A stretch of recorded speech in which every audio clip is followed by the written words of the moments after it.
Hi everyone, welcome to Storytime with Lisa and Bonkers. It's great to have you listen to our stories. This one's called Giraffes Can't Dance. Can giraffes dance, Bonkers? He thinks that they can dance, and maybe that might be Bonkers hiding down the bottom. That might be you, Bonkers.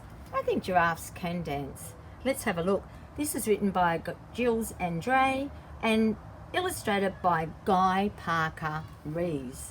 So let's see whether giraffes can dance or not. Look at all those fantastic jungle animals. Oh, I love it. This is Gerald. You'll love this story. Gerald was a tall giraffe whose neck was long and slim, but his knees were awfully bandy and his legs were rather thin. So there's Gerald with his very tall neck munching on the leaves from the tree. That's why giraffes have long necks.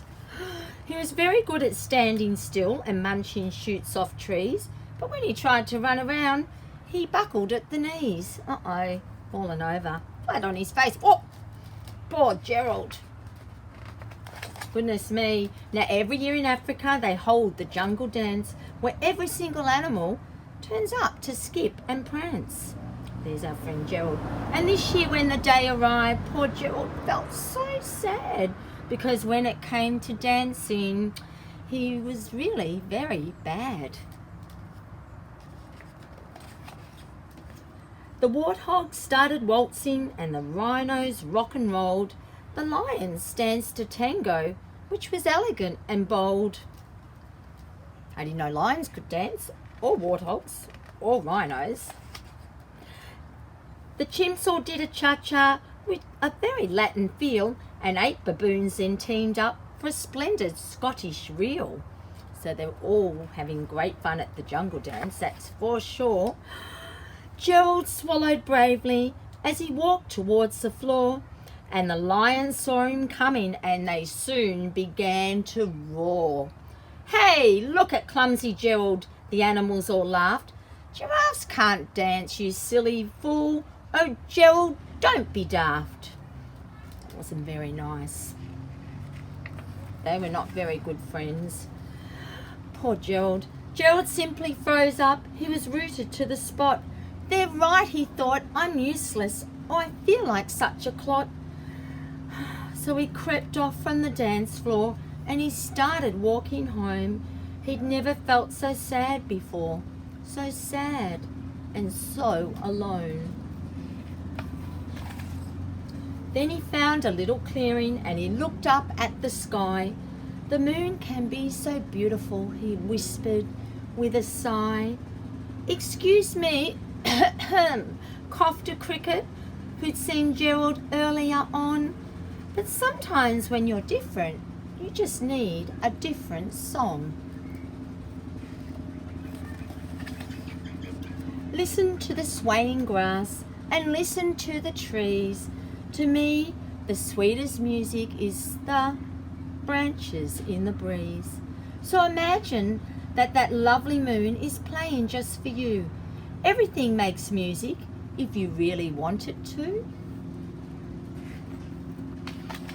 With that, the cricket smiled and picked up his violin. Then Gerald felt his body do the most amazing thing.